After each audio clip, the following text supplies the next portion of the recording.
For the past 2 months, I'd been in a deep depression. My wife, who had finally gotten pregnant after so much trying, had a sudden miscarriage, and it was because of me. Chapter 1. If I hadn't been so focused on my delivery routes, she wouldn't have run out of the house in a panic after a nightmare, unable to reach me on the phone, and she wouldn't have been hit by a car and lost our baby. It was now midnight. Victoria Morgan was lying in bed, having just cried herself to sleep after I'd spent ages comforting her. Tears still clung to her eyelashes. She couldn't let go of our poor child. This scene had repeated itself many times over the last 2 months. Every time I saw her cry with guilt, my own sense of guilt deepened. To give her and our future children a better life, I wasn't content just doing food delivery. I also took on long-distance courier jobs. Tonight, I had an order that was 10 miles away. It was pouring rain outside, but the high-paying $150 fee was enough to treat Victoria to a nice dinner. But the roads were dark and slick. After picking up the package from a pharmacy on the east side of town, I hurried to the destination. I took a fall on the way, scraping my elbow and knee, but I couldn't worry about that. By the time I fumbled my way in the dark to apartment 1302 at the Banyan Grove Apartments, I was already late. A man, cursing under his breath, opened the door when I rang the bell. My face was hidden behind a helmet and mask, but I recognized his handsome, chiseled features. Wasn't this the same man who had hit my wife with his car at the intersection on Fairview Road 2 months ago, the one who had kindly taken her to the hospital? What was his name again? I remembered his last name was Hawthorne when I rushed to the hospital. Back then, he was at the payment counter, covering the costs. He said Victoria had suddenly darted into the road. Victoria had admitted it through her tears. I apologized profusely and paid him $5,000 for the windshield repair. I never thought I'd run into our benefactor on a delivery run. What took you so long? The man snatched the paper bag from my hand. And it's wet. If you can't do the job, then don't. I was about to apologize, the name Mr. Hawthorne on the tip of my tongue, when a soft, sultry female voice from inside the apartment sent a jolt through my body. You devil, why aren't you back in here yet? I've been waiting forever, coming. A lecherous grin spread across Ethan Hawthorne's face. He shot me a dirty look and slammed the door shut. That cuckold of yours will be home at 2. We don't have much time to play. The voice faded, but I would recognize it even if it were reduced to ashes. It was my wife, Victoria Morgan. Chapter 2. The little bear keychain discarded by the entryway was one I had made by hand. The woman in that apartment should have been in my bed at home, sound asleep. I don't know how I left the Banyan Grove. I only remember tumbling down a flight of stairs, the pain in my body turning to numbness as I staggered back to my feet, my soul completely shattered. I had to go home. Victoria was waiting for me at home. One of the streetlights below our apartment building was broken. I stood in the unseen shadows and watched as Victoria got out of a taxi. She glanced around furtively before heading upstairs. I figured she'd have enough time to wash up and get into bed, so I quickly stubbed out my 8th cigarette, put on a smile, and got in the elevator. As soon as I opened the door, I heard the soft shuffle of slippers.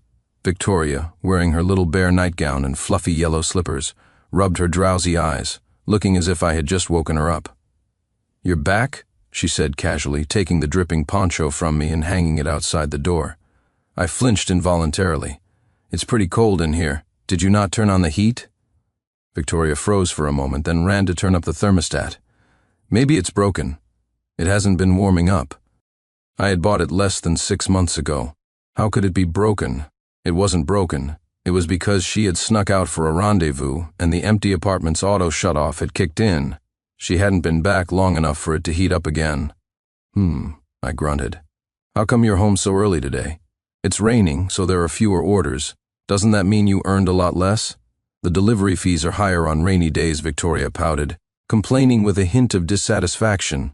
She didn't know that besides food delivery, I also did courier jobs at night. If she truly cared about me, she would have noticed I was limping, that my right hand was trembling and weak. But she didn't ask a single question. She was just going through the motions of being a wife.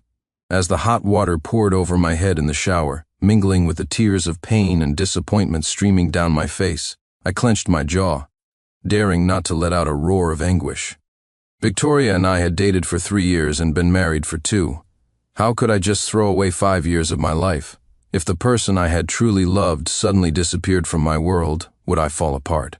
I slapped myself hard across the left cheek. I hated how powerless and cowardly I was. Victoria had been with me for 5 years and still hadn't had a good life. It was I who couldn't give her the promises and the future she deserved. That man. Maybe it was just a moment of weakness on her part. Everyone deserves one chance to be forgiven. For the next few nights, I came home early. I stayed with Victoria, watching shows, scrolling through videos, and eating late-night snacks. Curled up in my arms, she grew increasingly restless. Chapter 3. Have there been no orders these past few days? I've been working my tail off for half a month. I'm a little tired, just taking a break. Victoria turned over, looking me straight in the eye. It's Valentine's Day soon. Flower orders must be paying a fortune. Are you sure you're not going out? When I didn't answer, her brow furrowed with anger. She tossed the remote onto the couch. I'm tired. I'm done watching. I'm going to bed. Just then the doorbell rang. I hurried to the door and returned with a bouquet of red roses, presenting them to Victoria. Happy Valentine's Day, wifey. I'll love you forever. The sweet response I was expecting never came.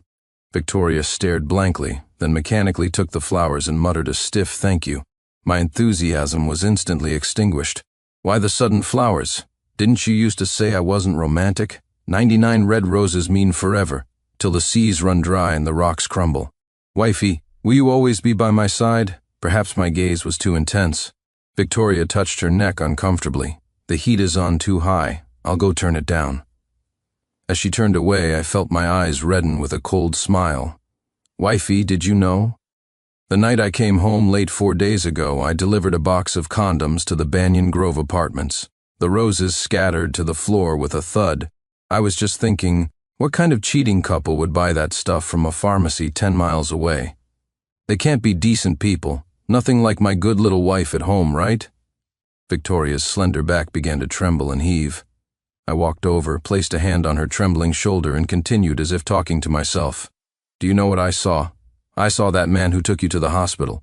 What was his name again? Ethan Hawthorne. What did you call him in there? Scoundrel. And what did you call me? Cuckold? No, husband, let me explain. Cuckold? What a thoughtful nickname. Should I go dye my hair green tomorrow to match? My bloodshot eyes ached as I stared at her tear-streaked, guilt-ridden face, but I couldn't squeeze out a single tear of my own. I kept asking myself, why, when I had given her my whole heart, could she lie to my face while sleeping with another man just 2 months after her miscarriage? You said you weren't feeling well, so I didn't touch you. There were 12 condoms in that box. 12. The thorn lodged in my heart suddenly shot out, twisting and turning against my spine. Victoria collapsed to the floor, sobbing uncontrollably.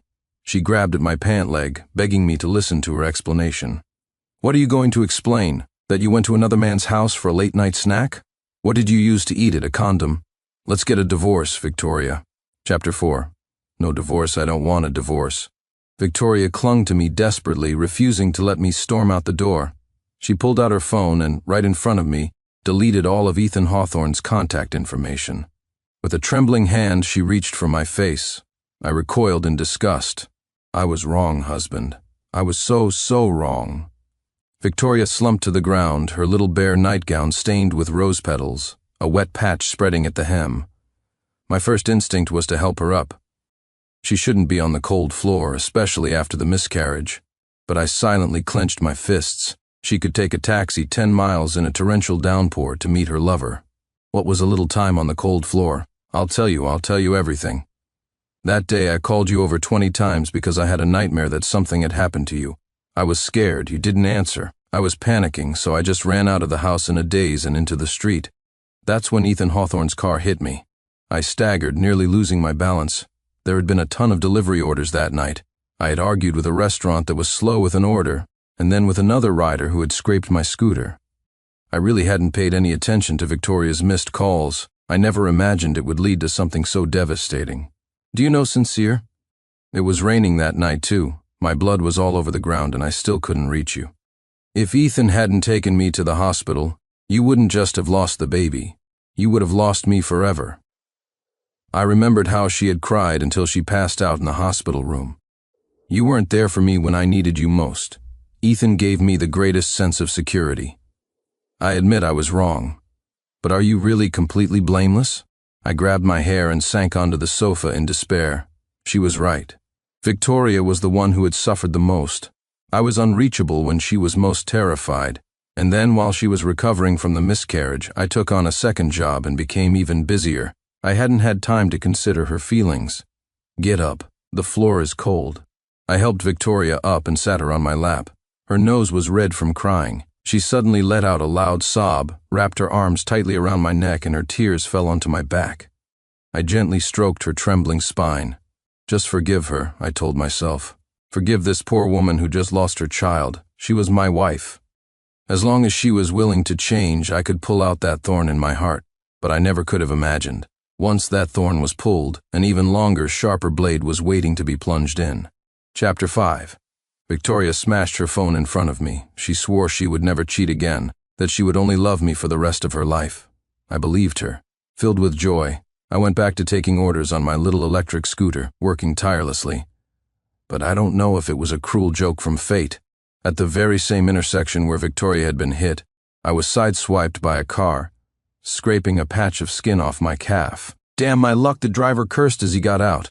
"You're the one who shot out of nowhere. This has nothing to do with me." He glanced at the wound on my leg without any intention of compensating or apologizing. I had been going a little fast because I had a delivery that was about to be late, but I was certain I hadn't been speeding or breaking any rules. The driver, on the other hand, looked unnatural as he put his phone back in his pocket. He had slammed on the brakes over the line and then reversed slightly. "Let me see your dash cam footage. It's broken. I haven't had time to fix it." I looked around. The area was full of old residential buildings, and most of the traffic cameras were just outdated decorations. Suddenly, out of the corner of my eye, I spotted a phone repair shop on the side of the road. A shop like that, with all sorts of old phone parts, must have cameras. "Sure, you want to take a look?" The owner pointed to the security camera at the entrance of his shop. Luckily, the owner, Mr. Davis, was an easygoing man. Seeing I was at a disadvantage, he immediately pulled up the footage, which proved the driver was entirely at fault. The driver had been on his phone, which caused him to run a red light and hit me while I was following traffic laws. I sat in Mr. Davis's shop waiting for the police and insurance to sort things out, then went to a pharmacy next door to treat my wound.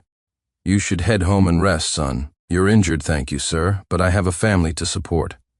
I smiled politely, and then, thinking of Victoria, I found myself striking up a conversation with the shop owner. "Does this intersection get a lot of accidents?" "Not at all," Mr. Davis said as he sorted through his security tapes. "In the last 6 months, you're the first one." "That can't be right," I shot to my feet, ignoring the pain in my leg. "My wife had an accident here just over 2 months ago." Mr. Davis waved his hand dismissively. "Impossible. I'm in the shop every day." I couldn't have forgotten something as big as a car crash. Seeing my skeptical expression, he brought out the tapes he had just organized and found the recording for the date I mentioned. "See for yourself. In the footage, there was hardly any traffic on the late-night road." A gray Volkswagen drove past slowly, then turned around and parked under the dark shade of a tree by the roadside. A man leaned his head out of the car window. After making sure no one was around, he parked, turned off the windows and lights, and less than 5 minutes later, the car began to rock gently. Then it started shaking, the frequency gradually increasing until it finally calmed down half an hour later. The car door suddenly opened. A woman in the passenger seat stumbled out in a panic. I could vaguely see bright red blood under her white dress. It trickled down her calf, mixing with the rainwater on the ground. Chapter 6. The man got out of the car too. The woman seemed to be crying. The man held her tightly and they whispered to each other for a few minutes before the woman took out her phone and started making a call. The timestamp on the monitor read 12:36 a.m. That was the exact time of Victoria's first missed call to me. The woman in the video kept dialing and hanging up. The man then picked her up, put her in the car, and sped off towards the nearest city general hospital. I pulled out my phone and checked my call log. The time of the last missed call that night perfectly matched the moment the man carried the woman away. I collapsed into the chair. So there was no car accident. There were no anxious calls after a nightmare, no pitiful woman who had a miscarriage because her husband neglected her. There was only a pair of cheating dogs. Victoria had killed our child with her own hands. This disgusting pair didn't meet after some accident. There was no accident. Ethan Hawthorne wasn't some pillar of support in her time of need. They had sex in a car on the side of the road and shook our baby right out of her. When they didn't know how to handle it, they had the hospital call me to be the sucker who paid for everything. And I had thanked Ethan Hawthorne profusely. I had paid thousands for my wife darting into the road in the middle of the night. I never imagined the entire car accident was a lie. I went to the security guard at the Banyan Grove Apartments and casually asked around. Victoria was a frequent visitor to the building. It wasn't a one-time mistake as she had claimed. I returned home, exhausted. Victoria greeted me as usual, taking my face in her hands for a kiss, as if nothing had ever happened. I fought back the urge to vomit and sat down at the dinner table to listen to her talk. "This is a new dish I learned to make. Try it, husband." I took a bite. Yep, it tasted just like the braised chicken from that new place downstairs. The takeout container was still in the kitchen, not yet thrown away. It's delicious. You're so good to me, wifey." I forced a smile. Victoria enthusiastically had me sample the signature dishes from several nearby takeout restaurants. I ate the entire meal distractedly. The image from the security footage kept replaying in my mind, her in the car with another man, killing our child. And that night she knelt before me, her words a bloody accusation of my neglect as she swore she had broken things off with Ethan Hawthorne. I could still see her face so clearly. But now, her current facade, every word she said, I would never believe any of it again. Chapter 7. When she wrapped her arms around my neck to kiss me, I felt like I was sitting on pins and needles. Her face was flushed, her breathing ragged. She sat on my lap, her body burning hot, and reached for the buttons on my shirt. "Husband," Victoria drew out the word, her eyes filled with an endless allure. It was a look of pure seduction that I doubt any man could resist. But I stopped her hand. "It's getting late." I pulled out my phone, which had no new orders, and glanced at it. "I have to get back to my deliveries." I stood up abruptly, and she was unceremoniously dumped onto the sofa. She stared at me, stunned, her eyes welling up with tears. She clearly hadn't expected me to reject her like this. After all, it used to be me who was always begging her for intimacy. Maybe next time. "I'm just really busy tonight." After saying that, I didn't have the heart to look at her hurt expression. I just walked out the door. I got another order for the Banyan Grove Apartments. This time it was apartment 1202. And again, it was a box of condoms from the same pharmacy. I knocked for a long time. It sounded like the people inside were arguing about something, and they showed no sign of coming to the door. Just as I was about to call the customer, the man's voice inside suddenly rose. "I'm not going to marry you. I'm not done having fun yet. We agreed this was just for mutual satisfaction. Now you're pregnant and coming to me? Isn't that hilarious?" "Hilarious?" The condom broke. "What's that got to do with me? Stop calling me, I'm busy. Deal with the kid yourself. I'm not giving you a single cent." The door was yanked open violently. It was that same face that had cuckolded me from head to toe. Ethan Hawthorne snatched the bag from my hand, once again failing to recognize me. A woman in a bathrobe with wet hair peeked her head out. It wasn't Victoria. Before I could get a clear look, the door was slammed shut, and everything went silent. I could hear the woman inside complaining impatiently. "What are you going to do about that other woman? Are you really going to marry her and have a baby? In her dreams trying to tie me down with a kid, she can forget about it. You know me, don't you? I'm a little bird without feet, he. I didn't stick around to hear the rest. After finishing my deliveries, I hurried home. Victoria was sitting on the sofa, her eyes tear-rimmed as if she had just been crying. When she saw me, she wiped away the dried tear tracks. She came over, clung to my arm, and pulled something out from behind her back, placing it in my palm. "Husband, I'm pregnant again. This must be our lost baby coming back to us. We have to protect this one." I looked down. Staring at the pregnancy test in my hand, my heart was a mix of emotions. It all added up. The hysterical woman on Ethan Hawthorne's phone, Victoria's pregnancy test, and her tearful eyes. This child wasn't mine, but Victoria wanted to make him mine. Chapter 8. I turned my face away. Victoria blinked and large tears rolled down her cheeks. She kept chattering on. She talked about how much she had suffered trying to get pregnant before, how many shots she had to take, and how this baby was a hard-won miracle. The person saying these words was her. The person who got rid of our baby by having sex in a car was also her. Now she had a new baby. Ethan Hawthorne didn't want to take responsibility and was trying to dump her, so she turned right back around to find me, the cuckold. Could life really be this easy for some people? Apparently, it could. Wifey, I will take the best care of you and our child. I pretended to be overjoyed, pulling Victoria into a tight hug, the pregnancy test clutched firmly in my hand. This baby is a gift. We absolutely cannot let anything happen this time. I'll take tomorrow off and go with you to the hospital for a checkup. I made breakfast early the next morning.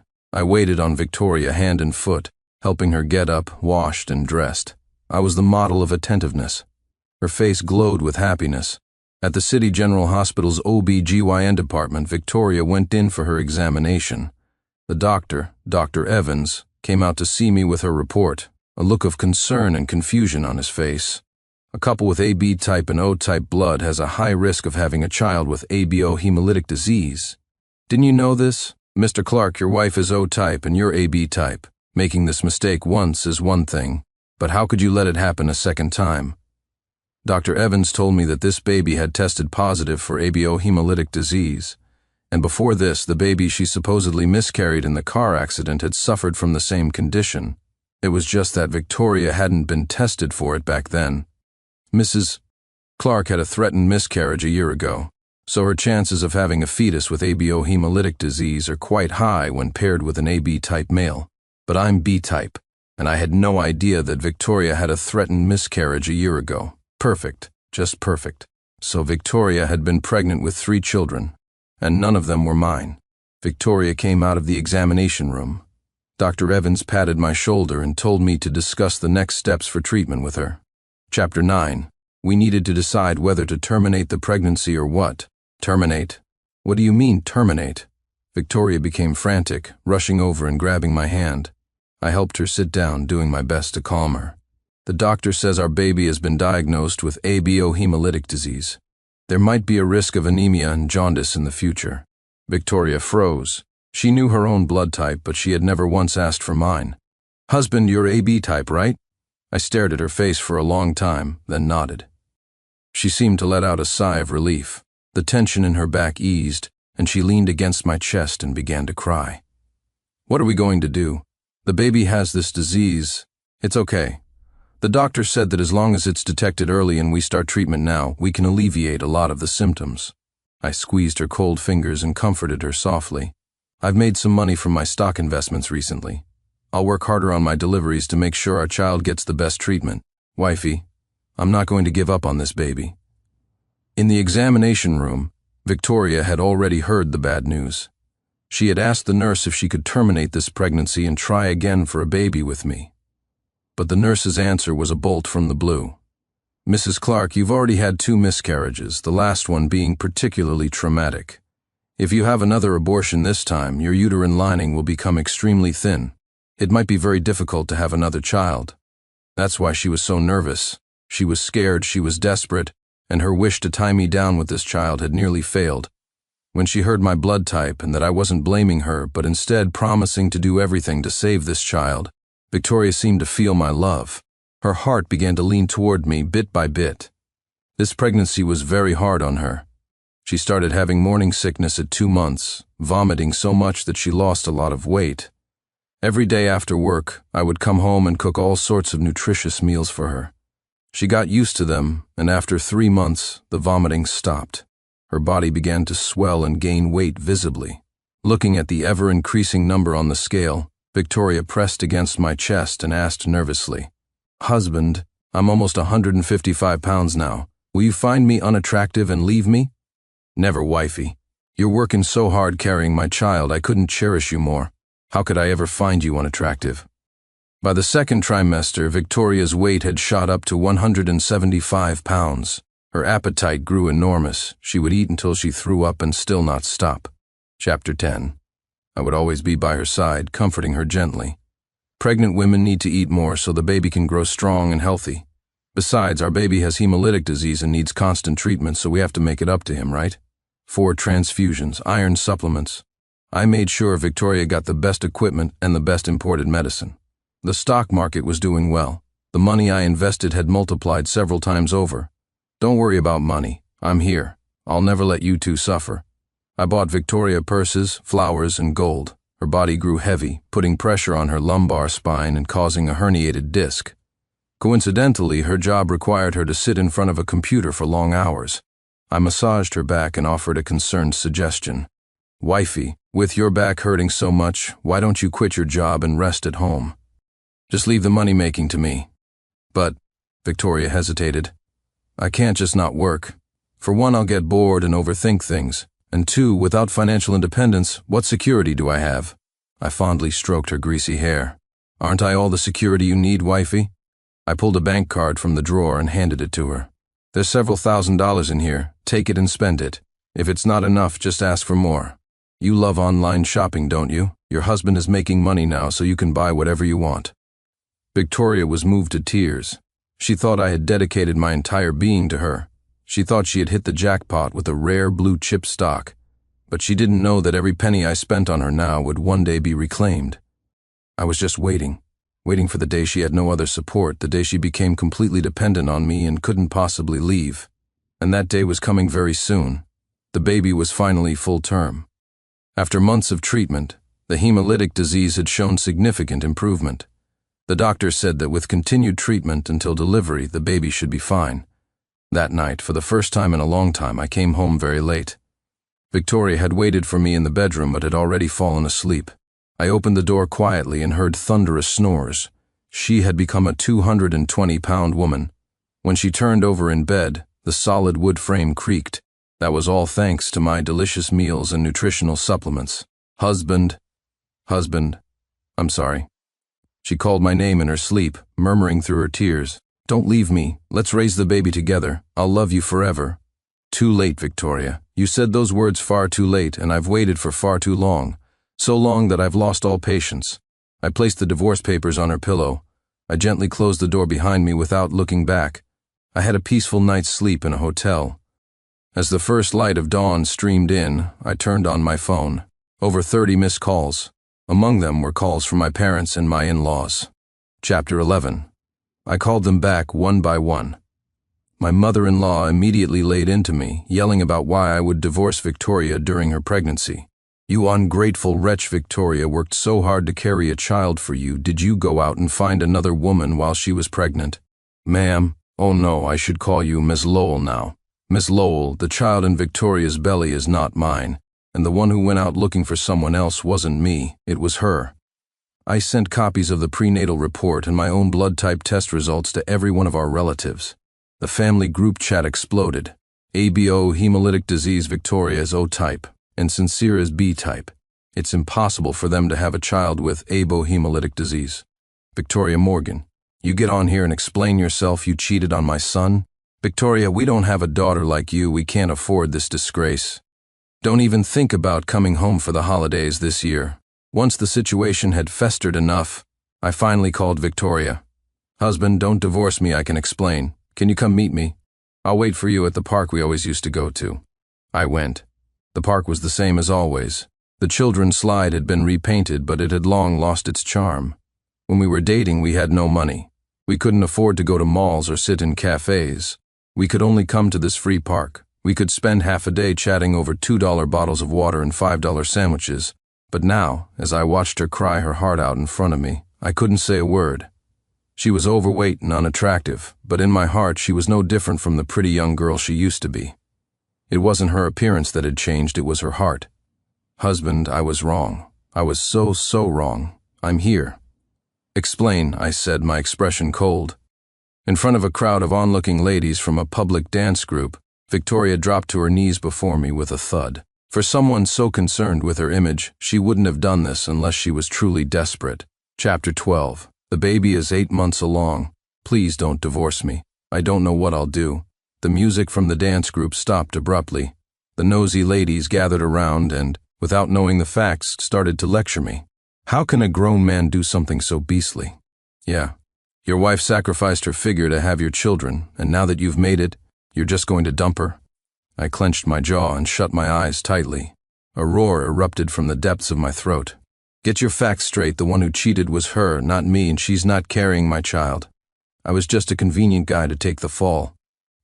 I leaned down close to Victoria's face and enunciated each word with force. Cuckold, right, Victoria? Your prenatal reports. The security footage of you and your lover having sex in a car on Fairview Road, and the restored chat logs from your secret account. Do you need me to send a copy of each to all these ladies? Victoria's body trembled, and the hand gripping my pant leg slowly slid off. But this baby, he's sick. You've been paying for his treatment for so long. Don't you have any feelings for him? She looked up, her eyes glistening with tears.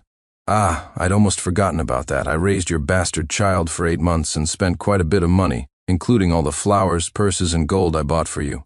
All of that counts as expenses related to your extramarital affair, so I'm going to need you to pay me back. Every last cent. I pulled out my phone and showed her the bank transfer records, the purchase histories from shopping apps, and the photos of receipts for the gold. I waved them in her face. Sincere, can't you just give me one more chance? I gave you plenty of chances, Victoria. I had no desire to argue with her any longer. You don't sign the divorce papers, I'll sue you for adultery. Your reputation will be ruined, and you'll have to pay even more. I'll draw up an itemized list of everything I've spent on you and have it delivered to your new address. And before that, please do me the favor of getting your filth out of my house. Chapter 13. Victoria refused a divorce. I hired a lawyer and sued her, demanding compensation for all my expenses over the past year since she started cheating with Ethan Hawthorne. This included financial and emotional damages, totaling $300,000.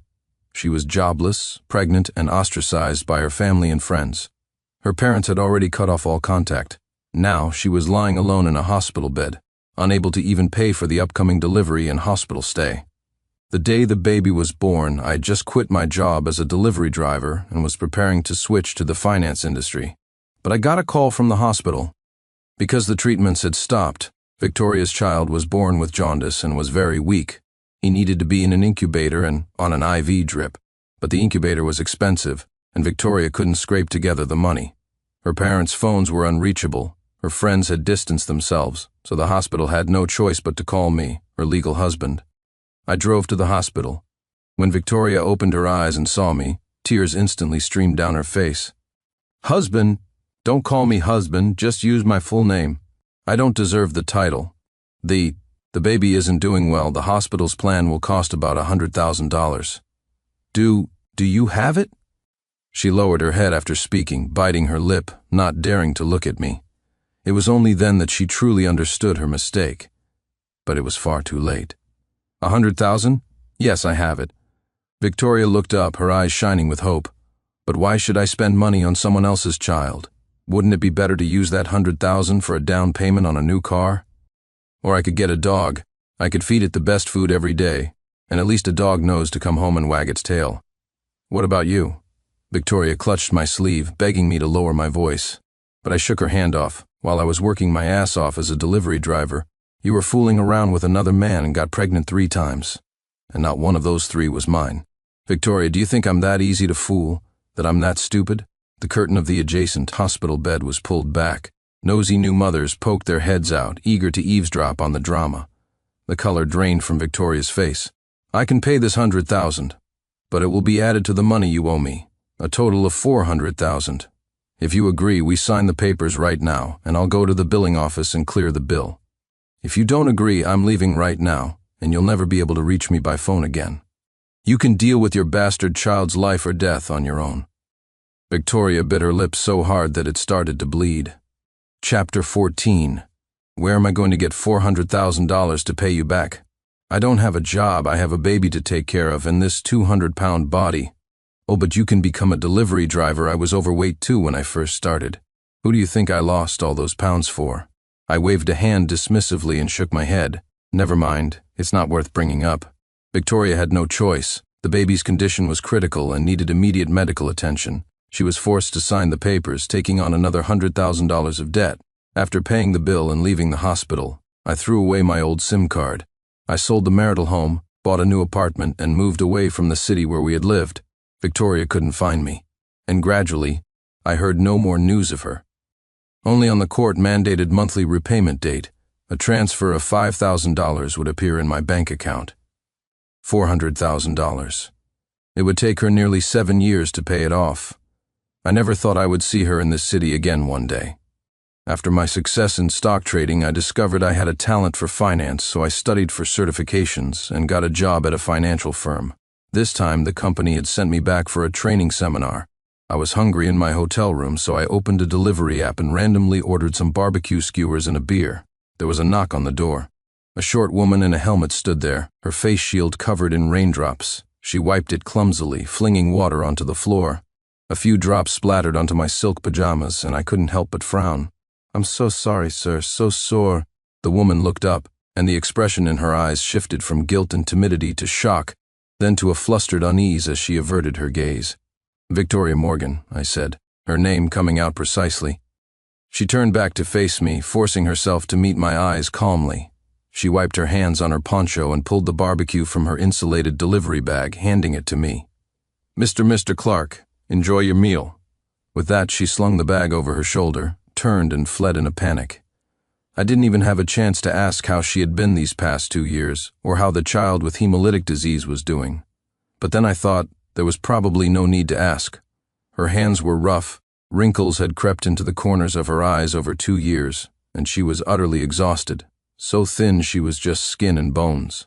And yet, she could have been cherished in the palm of my hand like a precious pearl. I shut the hotel room door with a soft click. The figure by the elevator sank to the floor, leaning against the wall, and let out a small, almost inaudible sob.